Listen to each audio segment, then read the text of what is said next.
Hello, everyone, and welcome to another podcast of the Babylon Irons. We're going to do a review of the United game. I think we all know the score. We just played United, obviously, and we have yet again had a disappointing result in the match. And, it was another defeat away from home.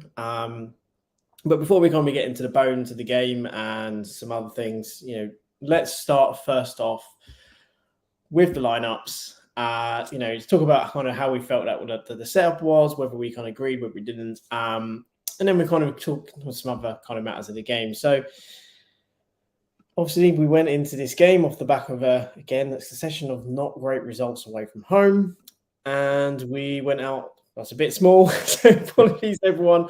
But essentially, we went out of a team of Fabianski in goal, Cresswell left back, Kehrer right back. We had a duo of Zuma and Dawson. We have a midfield trio with Declan Rice, Souček, and oddly, once again, Flynn Downs playing in the number 10 position. Benrahma out wide, Bowen out wide on the right, and then Scamacca leading the line. So, Sloth, where do we start on that lineup? What are your thoughts? I mean, for me, the most disappointing thing is that I look at that lineup and I go, okay, Souček's in there. I've been a big, I'm going to say it, I've been very, very kind of supportive of Souček because I think I said also we needed a central defensive mid. We didn't get one, and he does offer something. He's a blunt instrument, but we're not playing to his strengths. That for me is not up for debate. However, what disappoints me is that there's no repercussions. There's no lack of accountability. I think in his performances. Well, it's not that. It's because I don't expect him to come out and go, I know I've been really below par. I don't expect that. What I do expect... Well, I think there's... When I say accountability, I mean more in the management style, that they're not taking account for his performances and his displays. Obviously, we've been very pro in how good he's been defensively in the last few games, because he's been brilliant for us defensively and actually helped us. But, yeah, you're right. But there's no... there at the moment. There's no repercussions, and...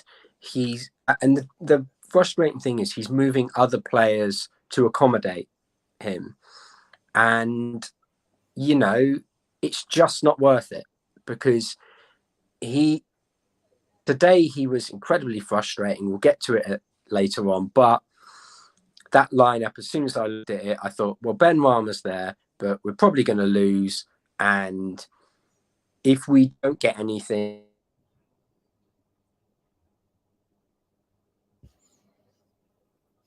that we wanted, so therefore it must have been this change that I made, as opposed to actually there's a glaring error that everyone can see. It's just not being picked up on, and I think otherwise Bowen and Benrahma out wide, I think that's the best we've got at the moment. It is frustratingly lacking in pace. Bowen looks an absolute shadow of the player he was last season. His decision-making is entirely selfish at the moment. And it was last week. It has been for a while now.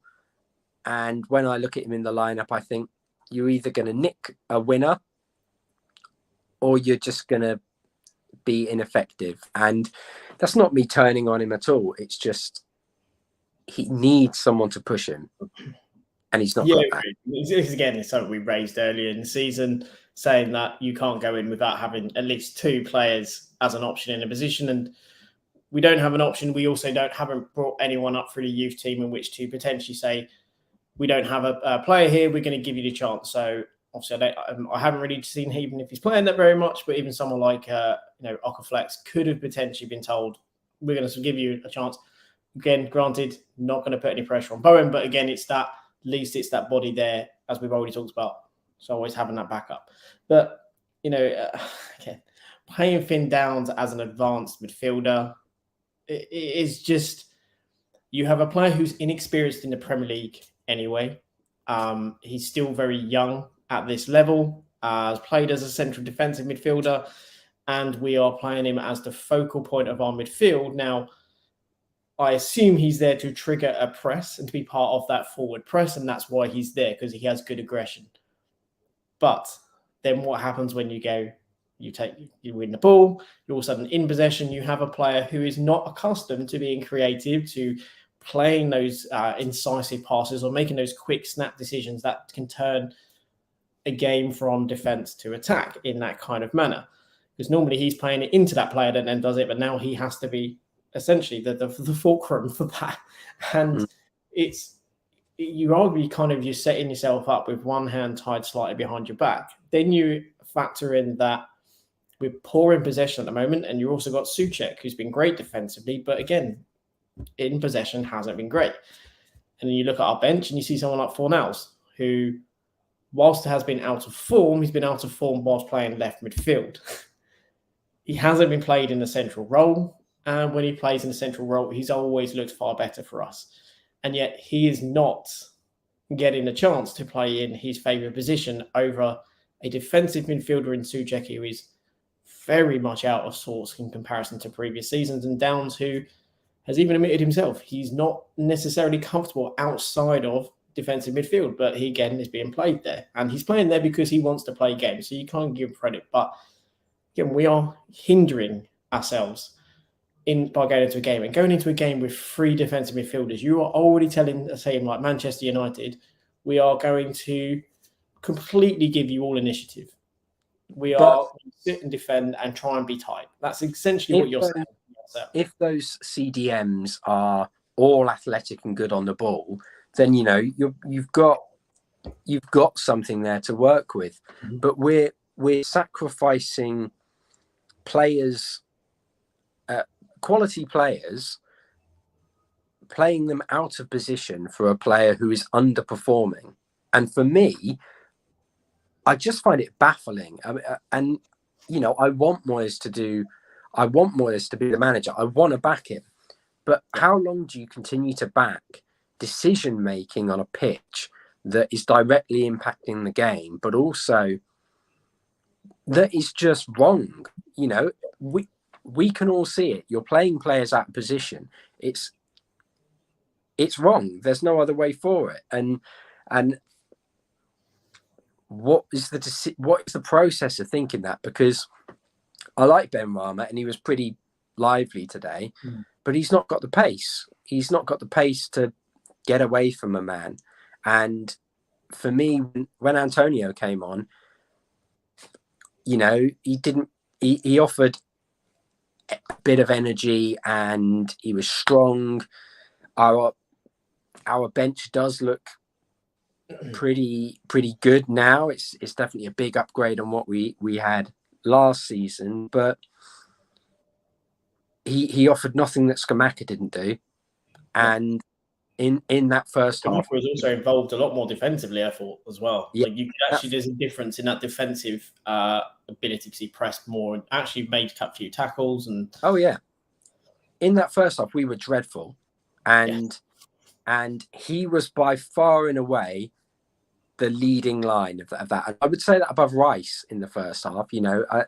Rice was incredible in the second half, but I think in the first half, the man who was pushing us forward was Scamacca.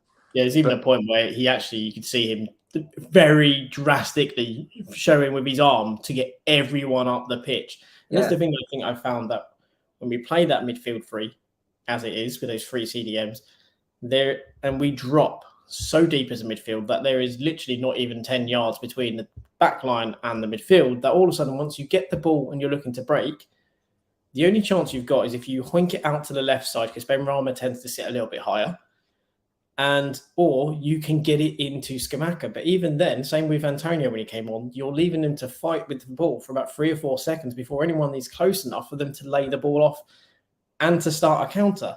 So you can't transition very well. You can't counter very well because the players are so deep. And it's really impacting how we do. And obviously we've mentioned about Souček, and there's something that I mentioned earlier on a tweet that what baffles me about his selection is that it was very well put out in the summer. He was going to be offered a contract, which Moyes said no to. He can't have a new contract because he doesn't deserve the wage that's being asked for, and he needs to do more. And yet, he will not be dropped. Now, if it's a player that you don't think deserves a new contract, if it's a player that you don't feel is doing enough, and they are still putting in those performances to the same level, if not worse than the previous season, and you have players on the bench who can play in a central midfield, or even though it may be not natural, if we say for Fornals, maybe to play central midfield is not natural, but yet you're playing Fernand Downs in a centre attacking midfield position, which isn't natural. So again, you're not unaccustomed to playing players in unnatural positions. So therefore, where is the logic? Bar that he's a player that supports us for defensive set pieces. He's supposed to be strong in attacking set pieces, which again are woeful. Again, it's the same tactic. Everyone in the 6-yard box, lump it in. And again, he's not good in possession. So if this player wasn't good enough for you to warrant giving him a new contract, why is his performances warranting a complete and utter, almost God-given right to be in the 11? It's just something that's really kind of niggling me at the moment, and I don't want to get at Souček, but at the moment he is the main thing that's impacting at midfield. But we'll come on to that in a bit, because we are going to have a bit where we talk about midfield. And before I get onto that, one thing, the things that I really feel like we should talk about, because obviously again we've always talked about how we seem maybe a little negative, or we're not necessarily that forward thinking, is David Moyes' record against traditional Big Four. The record has still persisted, and that by that record, what I mean is that David Moyes has yet to win in 70 games as a Premier League manager. He has failed to win a single game away from home against Man United, Chelsea, Arsenal, or Liverpool. That's quite a staggering statistic. In 70 performances, he's lost 49 of those, conceded 132, and his team's only scored 44. Well, granted, it's Everton and West Ham are the teams he's had. But again, to have not won a single game, and I keep seeing this happen. I keep seeing the line after every game where we are unlucky. And again, Everton have been unlucky. How many times can you say out of 70 performances where you've lost 49 of them and won 0, that it's just down to being unlucky? Surely there comes a point where you say there's a fundamental problem in your setup, your selection, and genuinely how you go about that game. Well, what should scare you about that as well is that Jesse Marsch now has a better record against top side.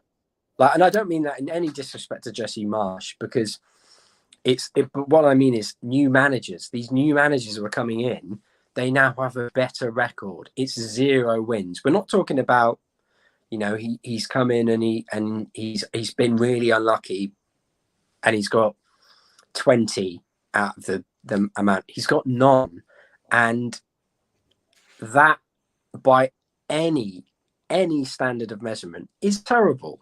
It's Brighton are a great example of it. They go away and they play, and I'm not saying we need to implement ticky-tacky football or anything like that, but what I am saying is that surely we should be looking at that and thinking, right, something needs to change. Someone needs to sit down with Moyes and say, you have not won a single game against any of these. What do you think's wrong? And if he can't answer that, then we need to go, right, we need to get someone in who can address that and work with it and try and help you get over that hurdle, because it's clearly something happening where he's either just saying we need to sit back, soak up the pressure.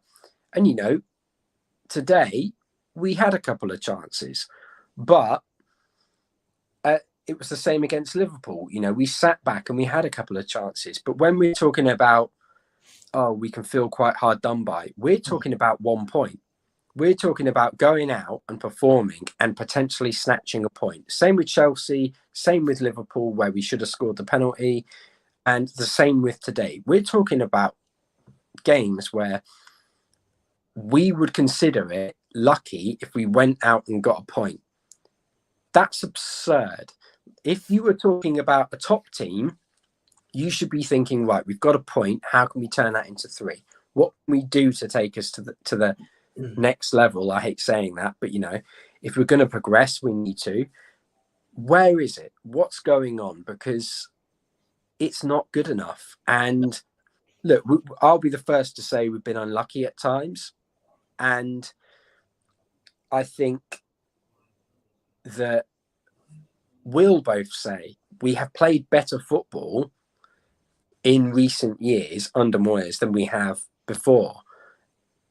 Bilic was probably the only manager otherwise who has just given us consistently good games against these top 6 sides. However, it's just so incredibly frustrating when you're looking at what's happening and thinking, right, why is this selection implemented?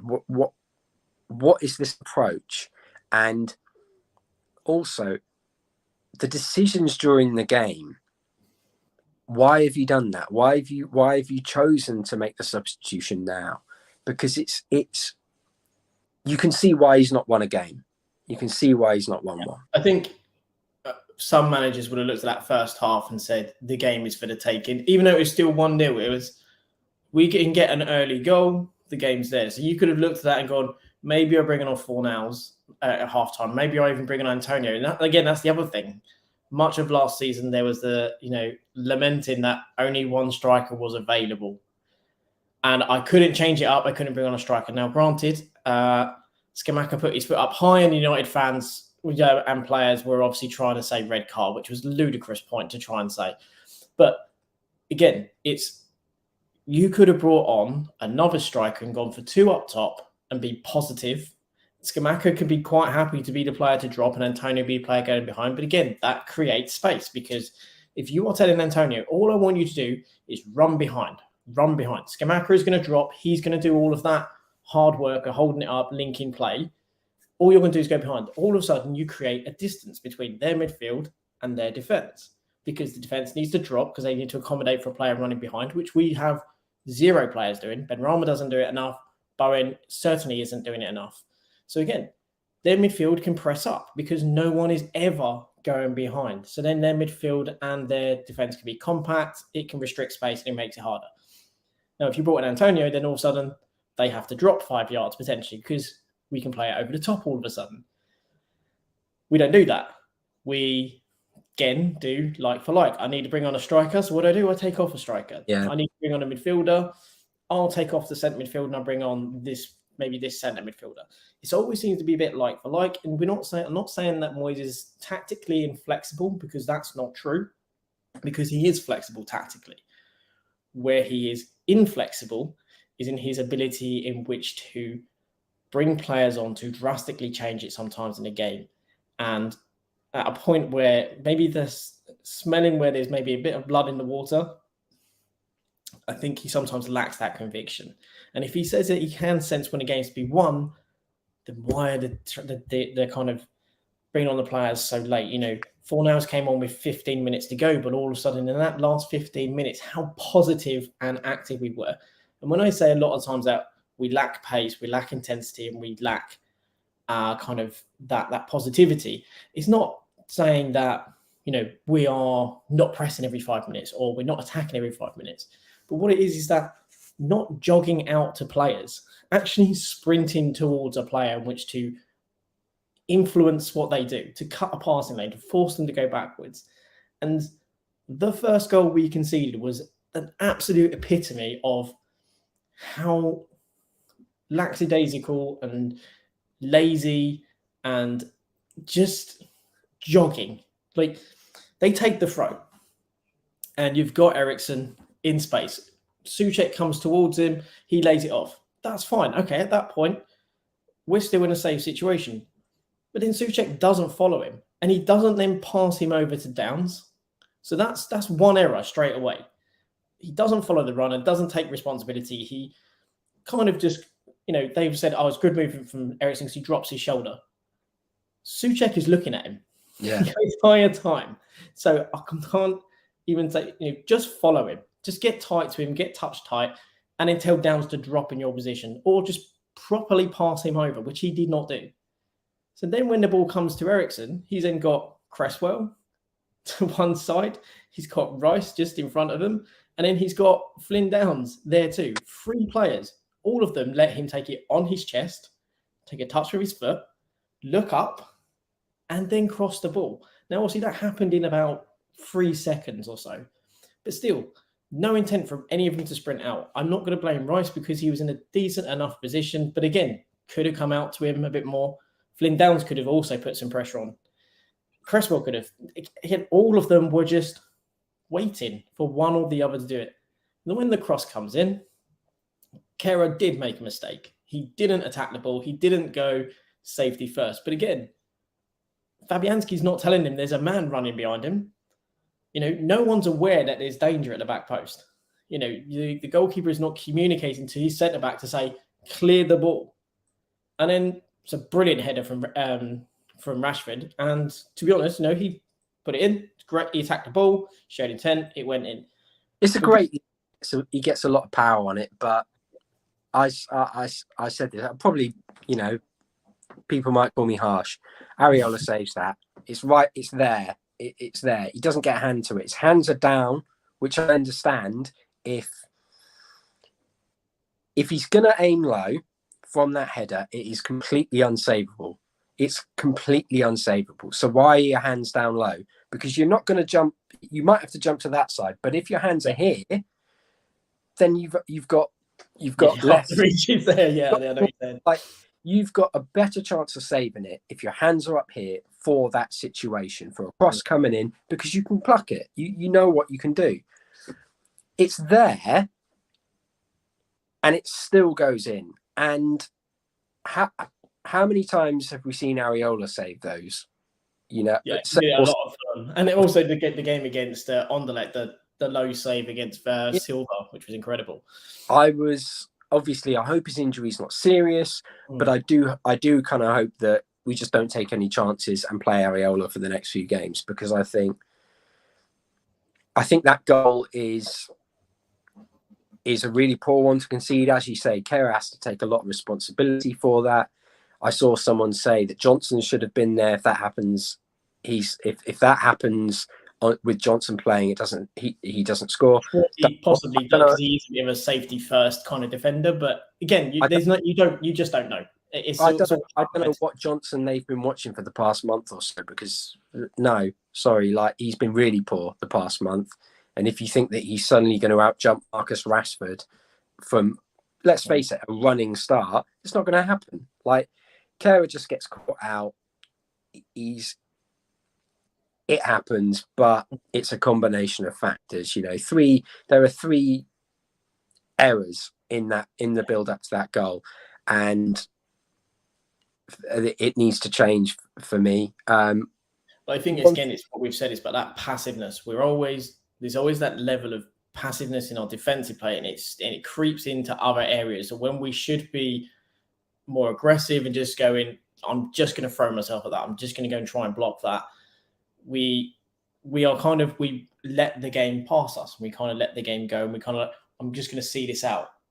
And again, as I say, him seeing that out, whilst it is a mistake from him, what I would also say is, unless he's looking over his right shoulder and where his body position was, he's looking at the ball and he's not once in a position where he can look over his shoulder. The goalkeeper is watching that flight and looking at what's happening. Not once is he telling Kehrer, Rashford is coming. So again, there are multiple mistakes in there. Kehrer has to take the brunt of the blame because he was the final person involved in it. But there are so many points within that sequence where someone could have done something in which to impact that situation, which they didn't. And what was frustrating was that we had a decent spell just before that. Again, weren't really creating anything, but we were positive on the ball. We were making some good interceptions in their half. But again, decision making was just off. One of the things that I hate is when you're looking along the line and you still go offside, like Bowen did with Kehrer, where essentially he stumbled through and then he just looked along the line and he's offside. Rookie error stuff, that was a typical defender going forward and not feeling confident. But Bowen should be onside. That is unacceptable because he's looking down the line, and this is where I said earlier he was a bit selfish. He should be saying shoot to Kehrer. He should be saying shoot. And for him to even call for the ball in that scenario, you're offside. You should be aware of that. I mean, the officials were terrible today, but there's no excuses. Like the Declan Rice one, which was clearly in. You have to be certain that all of the ball has gone over all of the line. How can you do that? Anyway, I don't know. He was so far beyond the play, there was no chance. I just think, to be fair, I think both Benrahma and Bowen today were poor in terms of keeping themselves onside. I think they were really poor. Benrahma, he was definitely the better of the two, but for me, I look back on the chance in the first half where Scamacca plays a great through ball, and so Scamacca holds it up well and someone plays a ball through and he just doesn't chase it. He starts and he can easily get onto De Gea and press him. Oh, that was Benrahma. Yeah, he bottled out of it because exactly. If he goes in, if he wins that challenge, or if he just toe pokes it under the keeper's leg, keeps taking him out, and then the refs left the decision of, do I give him a red card or not? He's going to get a yellow. There's players to cover, so he's never But again, you could 9 times 10, keeper gets a yellow card, and let's face it, we have a free kick that we probably completely squander. However. However, you put the keeper under pressure. You rattle the keeper. You make sure that you are first to that ball. Also, he's not going to come charging out for another opportunity. If you do that again, the keeper is in his mind. He's not going to do it again. Moyes will be fuming about that. He will be incensed. And I was watching that and thinking, all you had to do to really nail your place is commit to that. Yeah. And he didn't. I think Cornell's commits to that, in all honesty. Cornell's commits to that and probably gets sent off because his foot's high. Something like that. Exactly. But again, it's that, just like you say, it's that difference. It's that if you commit to that, it becomes a 50-50 opportunity where if you make the positive contact or you make the first contact, then the goalkeeper's in a world of trouble. You potentially change. Yeah. And again, it creates doubt for the rest of the game. So when that ball comes again, the keeper maybe doesn't come out, and all of a sudden you're through. But and what was frustrating is that before the mistake, Kehrer was actually looking quite positive at right back. He was making some nice little passes, was comfortable. Again, in the first half, we were making some good kind of interceptions and then wasting the ball again. Like, we couldn't hold the ball at all. And in the second half... Well, what was really frustrating as well was I noticed that Souček was winning a lot aerially. However, for me, when you can see a player who is limited, should we say technically, he was throwing himself at aerial balls, which someone like Rice plucks from the air, carries forward. He was throwing his head at them, and it was immediately going straight back to the Man United players. It was going straight to the opposition, and that is the difference between a player who has the confidence in their technical ability and someone who is throwing themselves at something for the sake of it. Yeah, and I think that's a good kind of point. It brings on to what quite frankly is a misfiring engine room for us. Souček, Downs and Rice combination the last couple of games really hasn't clicked. It hasn't worked. It seems disjointed. The point that you're making, there's a perfect illustration of the difference between Rice and Souček in the fact that there's one bit where there was a ball to be won, and you see Fernandes goes up to header it, And Rice actually steps back because he knows he can't get any power if he headers it backwards. So he just takes a step back, and Fernandez he takes it on the chest and plays the ball. Whereas you say with Souček would just be flying into it to kind of make a header.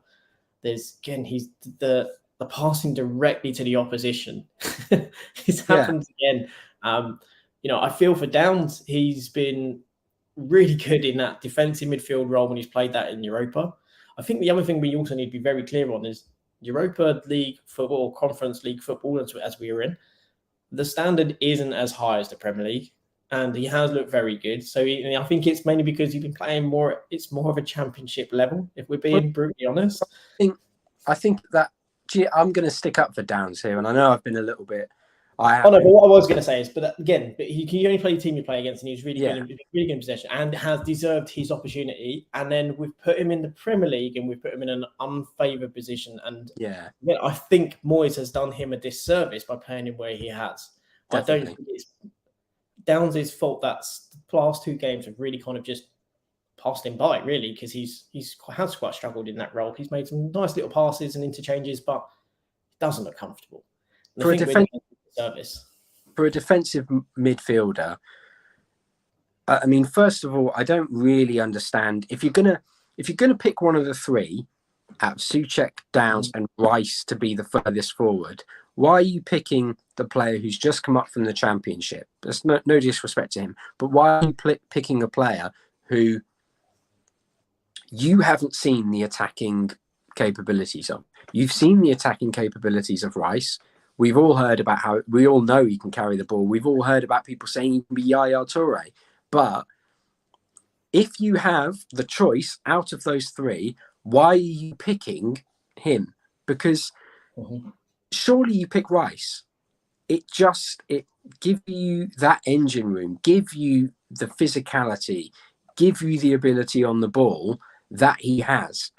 But no, we're picking Downs. And it's not saying that I think he should be starting over Souček. Yeah. I'd hoik Souček, but I think that's the point, isn't it? We're not saying that picking Downs is a bad thing. Actually, what we're saying is picking Downs is perfectly reasonable, but put him where Souček is, or just take Souček out at the moment. Because again, you're taking a player who's played his entire career as a defensive midfielder, who is sat at the base and been an anchor point for midfields from a very young age, from Ipswich through to obviously at Swansea. He's been an anchor point. And now you're asking him to do something completely alien in a league that he is in his first season in, still learning the pace, still learning the physicality of it. And you're saying, go out there and be my player who's going to press from the front, who's going to then essentially be my link between midfield and attack. And he just doesn't positionally, he doesn't seem to know where he needs to be in which to essentially help the game. And I think, again, that throw-in which United scored for, he just looked a bit lost positionally as to where he should be. And it just... Talk about a baptism of fire. He's asked him to play that role against Liverpool and Man United. Give him a break. Like, what's the thinking behind that? I've got 2 of the best teams in the country in front of me. What am I going to do? I'm going to play the player who's never played in this position before and is just coming up from another league to try and dismantle these top teams. Yeah. Just playing devil's advocate, you could maybe say that what Moyes is thinking is that he doesn't want to put the burden on him to defend against these top teams or to be the main man to defend them, because there's going to be a lot of defensive work. So by putting him there, he allows him to have a bit of a less pressure. But ultimately, it means that we are struggling in midfield. Souček is, in fact, causing also ruptions in terms of our ability to progress.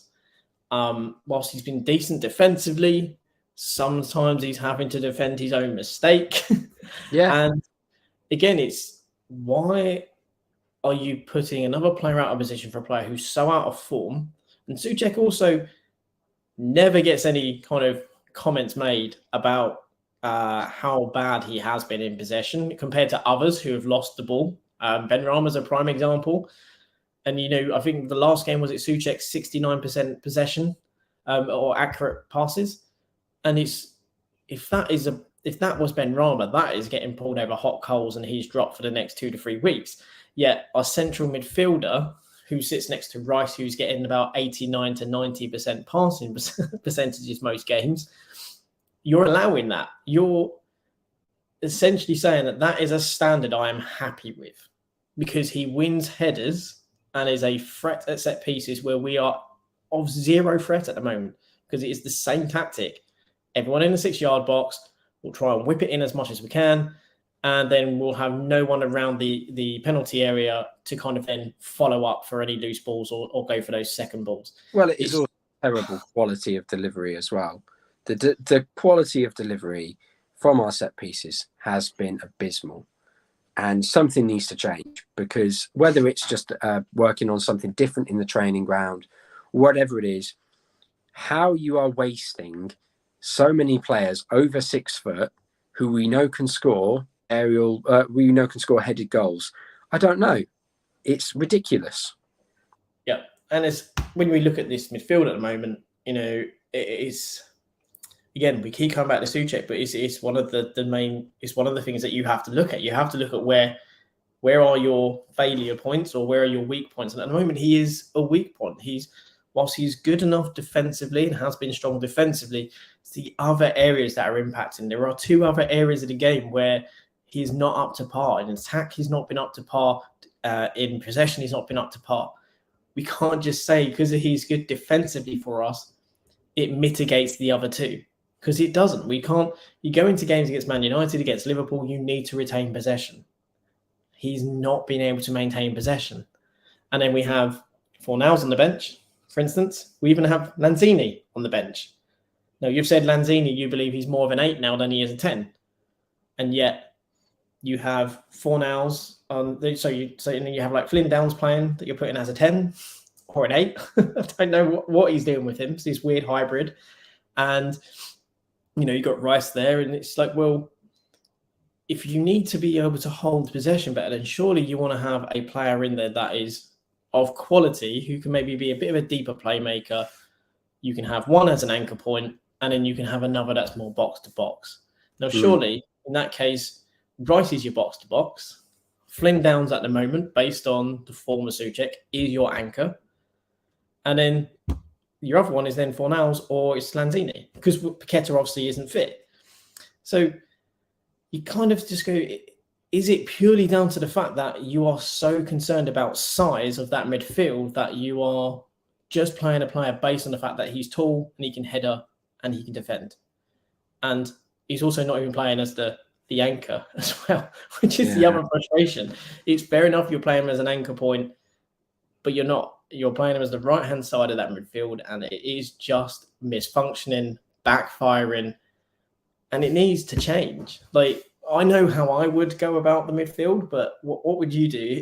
If you could wave a magic wand at the moment over that midfield, what would you do to try and help it? If I could heal Paqueta's injury, I would. I'm a nice guy. If I could do that, I would.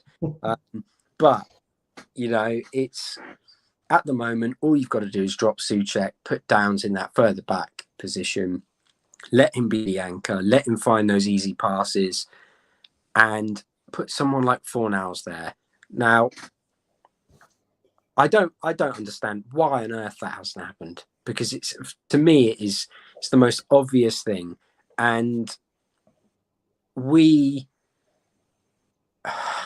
keep having these discussions where we're saying, oh, we were unlucky there, or we're hearing, oh, we need to be more clinical. Well, yeah, but we also need to make sure we're more shored up in the midfield.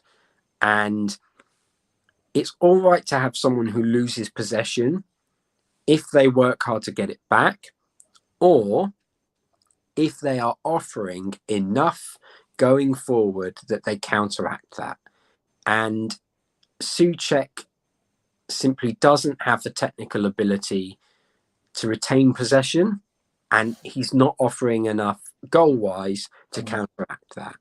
So for me, I hate to say it, but he's got to be dropped. And it's one thing I'll say as well is that that stat of his is his entire career, isn't it, against top four sides? Yeah, his entire career. So yeah, this is it also right here. So also includes him at Manchester United.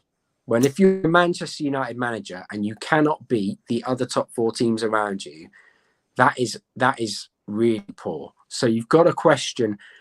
I'm not trying to be too mean, but you've got to question how he views playing against the top four. Yeah, I don't think this is what I said as well. It's not unreasonable. It's not over criticism to actually turn around and say, question as to the tactics against these teams. Are they a hindrance? Or is it the selection that is kind of shackling? It's not unreasonable to say that when you can say that over a 70-game period, there are 0 wins and 44 goals scored against, I believe, 142, 100 or 140 odd conceded. So they've scored. They've scored over 100 more than you have scored against them. Again, they have never seen a loss to you as a manager. So psychologically, any manager knows against Moyes he's not coming here to attack. Arguably, his record is poor against us. We do what we need to do. We will win. He doesn't beat it. You just drum that into a week. We will win. Like he doesn't win. So you can kind of just play that psychological game with your own players because you can just say, look, this is how it is. I think it comes down to what, we're saying a magic wand because that's what we're going to need at the moment because he's not going to drop Souček. Let's face it. So it's not going to happen there. I'd happily take the Curb Your Enthusiasm tunes and all the kind of videos that would incur if he does drop him. But it just doesn't feel like it's going to happen because every single time we lose against one of these sides, whether it's Chelsea, whether it's Liverpool, and, we shouldn't have lost against Chelsea. But again, we're still talking about 1 point. We shouldn't have lost against Liverpool, but we're still talking about 1 point. And every single time we end those games, we're hearing, oh, well, we were unlucky. And you think, no. Luck is something that you change. You change and make your own luck. Yeah. You do not call it unlucky if you are consistently losing and doing nothing to change it. In any other walk of life, that would be called ineptitude. We're not saying that he is inept, but it's just the point of, if you consistently are doing the same thing or getting the same result, people are rightly going to question it. And there is something fundamentally not right if you haven't beat them at least once. And as you said, Jesse Marsch currently has a better record because he beat Liverpool at Anfield, which is just a staggering point of when you consider the length and breadth of his career, that not to have had an away win against the traditional Big Four. Even the new Brighton man, he has now, after Dzevre, even after his short stint, he has now got a better record. And those are the kind of things that should be ringing alarm bells for Moyes, is that actually... Yeah, and I think that's the important thing is, like you say there, it's for Moyes. It should be ringing alarm bells for him that why are these guys recording victories against these teams and I haven't yet? You can't keep bemoaning luck because, as you say, luck is something you eventually will change. Law of averages is that you are going to change that luck at some point. If you're not, something you are doing is not right. Exactly. So that's the thing you got to look at. And I think, when I look at that midfield, what we saw today, to turn this into a bit more of a positive thing, because we have been quite down on it, but I think rightly so. We've been fair in our question of certain things. What we saw was positive when Fornals came on and came into that midfield role. Again, Antonio actually said he added a little bit of extra physicality. Didn't really have much to do and didn't actually do a great deal. I wouldn't necessarily put that all down to him, but Fornals came on that last 15 minutes. All of a sudden, we had a player who was buzzing around the edges of the 18 yards to try and make something happen. And it was, we got positive. He put in the cross for Bowen, which again very well cleared. by Maguire. Rice had a brilliant shot. Again, well saved by De Gea. The header from Zuma, brilliant header. Again, saved. But when we think about the Rice shot and the Zuma header, perfect height for a goalkeeper, really. And they were actually not far enough in the corners to actually trouble him, unfortunately. Both in efforts, but again, very good goalkeeper. David De Gea saves the Rashford shot, by the way. So the Rashford header. I would probably agree with that, yeah. Like, and that's the thing, isn't it? You look at that and you go, well, people will say, well, that's unlucky. It's like, it is. But again, that pressure was not constant. It's in too many small patches where we all of a sudden go, we're going to go for it now. We looked to press. We pressed aggressively. We made them turn the ball over because we gave them no space to play out. We took chances at the back. We left spaces. And that's the thing. It's like, yeah, you may leave spaces and you lose. And I think as West Ham fans, we can all take, if you go to a team, you leave spaces, but you are proactively trying to win a game and score, we'll go, yeah, look, it's not great, but we gave them a battle, and you don't mind losing when you can turn around and go, there's quite a few positives there. I don't think when we're saying in this game we're unlucky, I'm not sitting there going we're unlucky and we were positive, because I see many things that we've done wrong. And I look at that, well, it's a missed opportunity, because had we had that level of forward momentum for about 30, 40 minutes in a game, then you would go, well, no, we were unlucky, because actually we gave it a good go. We huffed and we puffed, but their quality was a bit too much. You know, their goalkeeper had a blinder. Then you go, that for me was when I go, we're unlucky. But I don't think we huffed and puffed enough. We did these couple of little spurts. And only really, I think, in that 15 minutes did we actually test De Gea. First half, we had a couple of little spells, but we didn't test the goalkeeper. The only test we had, Bowen was offside when he should never have been offside because he's looking along the line. There was no reason that we couldn't have played like that for the 90 minutes. Or at least they weren't even on it. They weren't on it at all. There was no reason other than the fact that we're playing Souček there. And, you know, I hate piling onto the guy because by all accounts he's a nice guy. And he's given us a lot over the last few years. But I don't like all this stuff of like piling onto players or like just negatively. You know, we saw it with Soufal. I don't like that, and I would never want this to be construed as that. But in saying that, he simply isn't good enough on the ball for the way we're trying to play, especially against these top teams. And Fornals, if he is starting over Souček, I think we see a lot more of that last 15 minutes across the whole game. Yeah. And maybe it's a different result, maybe it's not. But as we said, if you go down swinging, there's a big difference between going down after a late burst. And I will say that one of the players who, if it hadn't been for the goal that we conceded, I thought offered a lot was Kehrer. You know, he kept offering that outlet. And in the final 15, you saw Rice link up with him really well on that right-hand side. Yeah, he has that calmness as well at times, just to take that momentary stop and then just play a slight diagonal into, you know, along the floor, into the space, into the midfielder, which not many of our players actually look to do. Their minds are racing. And I think Zuma had a great game as well. Zuma was quality. He's missed chances. And the thing is that having some players having great games, but others are just pulling it back down because they are a weak link in the chain. And obviously Paqueta not being there is a big problem at the moment. Is really impacting our ability to progress the ball, and also he helps to, I guess, shield some of the inefficiencies of other players, which is probably why, you know, I've said it since the start. For me, it would be a midfield three of Rice, Fornals and Paqueta, because I do believe Fornals and Paqueta are willing to work alongside Rice, and people will go, well, it will limit Rice. Yeah, they may do. But also Rice is one of the world's best defensive midfielders. It allows him to play in that role as one of the world's best defensive midfielders, but also could open up the pitch so much for him when them two start to pull a bit wide and they open up, especially if you're playing against a two-man midfield or playing, you know, against that kind of how it is now.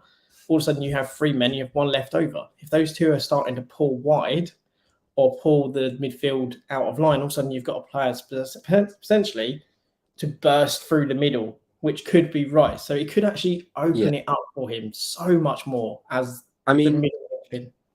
if football Twitter hasn't finally cottoned on to just how good Rice is, today he absolutely demolished a midfield. He demolished Manchester United's midfield. It's same against Liverpool. Liverpool, absolute class.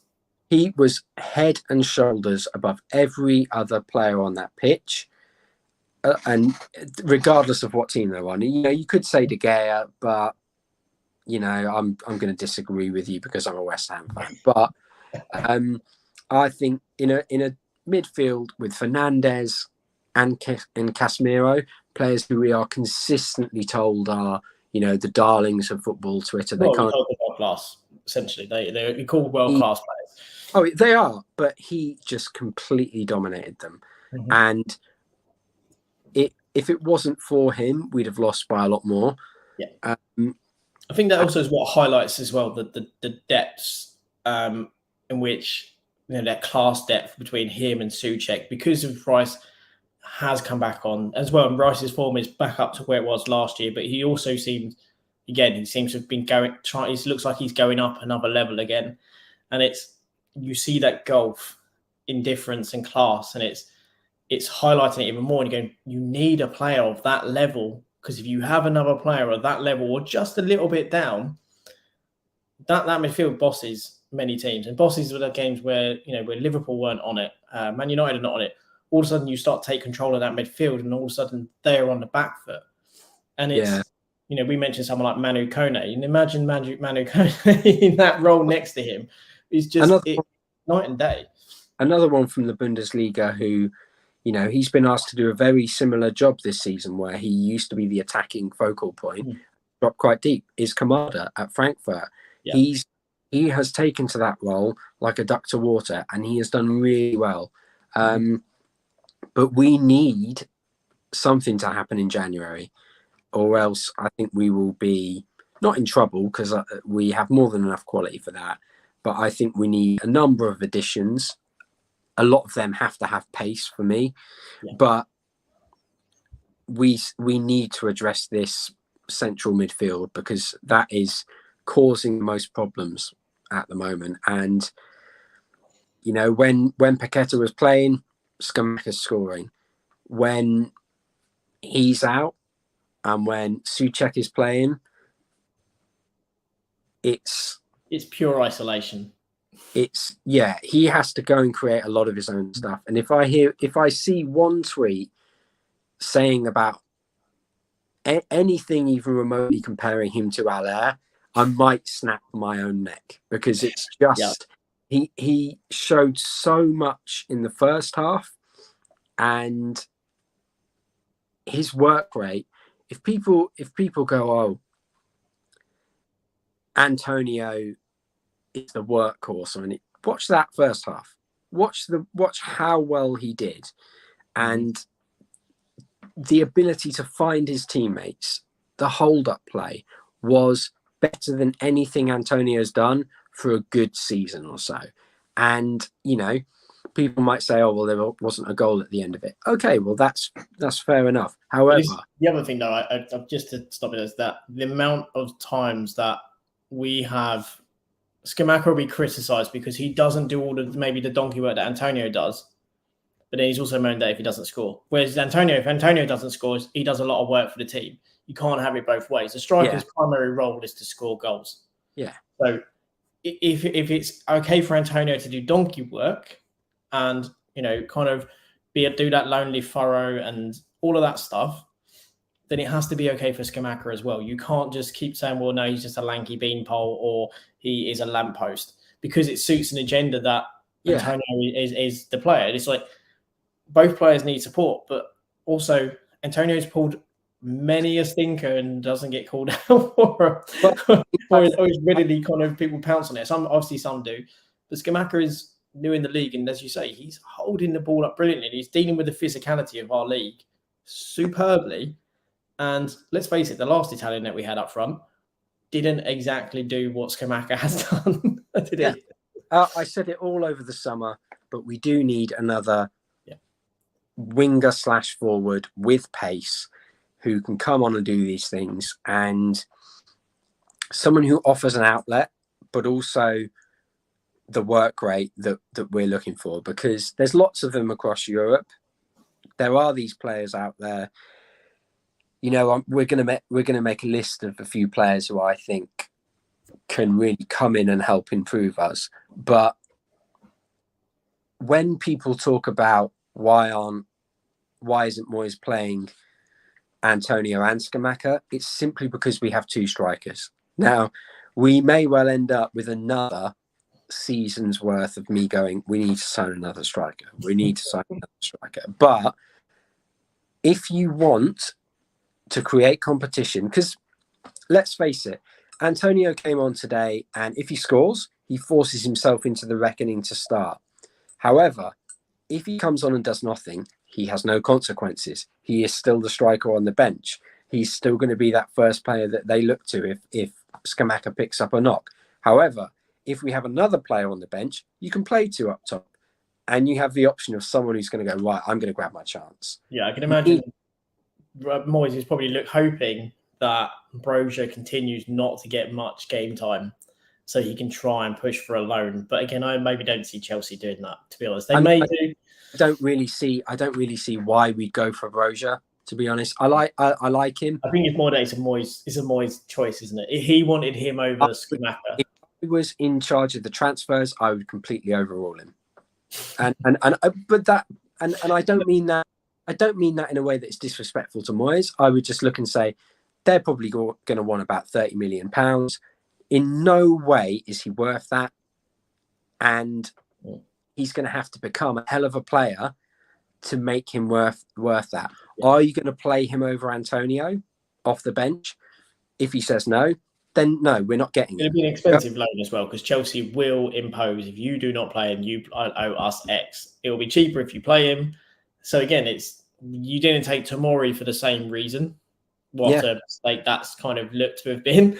But again, it's like, in January that is going to be a case. But I think we probably talk forever on this. Yeah. I think it's probably about time to wrap it up. I think what we can say is that the midfield is an issue at the moment. Moyes' record against the traditional big four again is a concern away from home, and it's yet another game where he's failed to get the 3 points.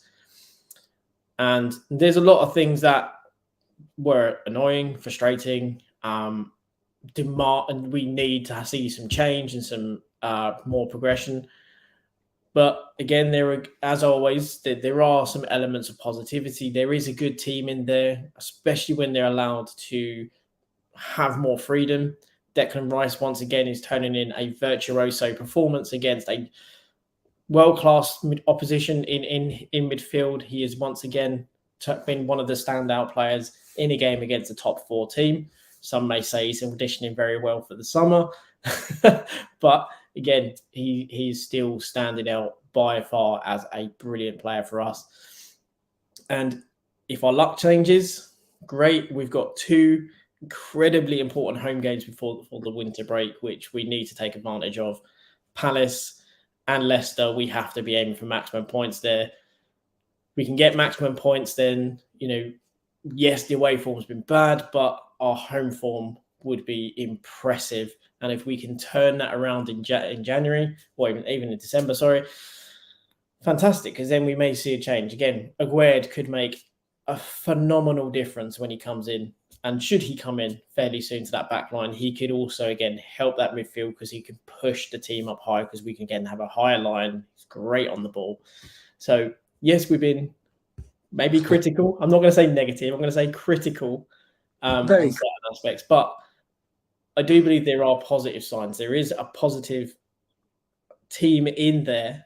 It just needs a little bit more freedom, because when it has freedom, we do create chances against these big teams. That's why we've been so negative at times and critical at times, because we know the positivity is there. We know that is coming. It's getting it. Yeah, exactly. So let's end there. It's a 1-0 defeat. There are some positivity, and there is some positive signs within it.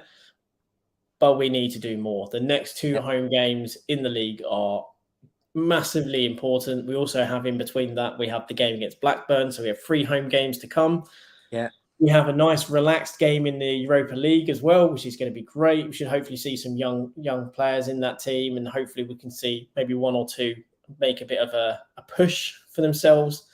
But I guess whilst it is horrible to lose a game, we are taking baby steps in the right direction. We maybe just need to we have to be braver. We have to be more positive. And if we can do that, then we will see an upturn in results. So let's stay positive. Let's keep backing the boys as we always do. And I guess the one last thing for us to say is, as ever, come on, you guys.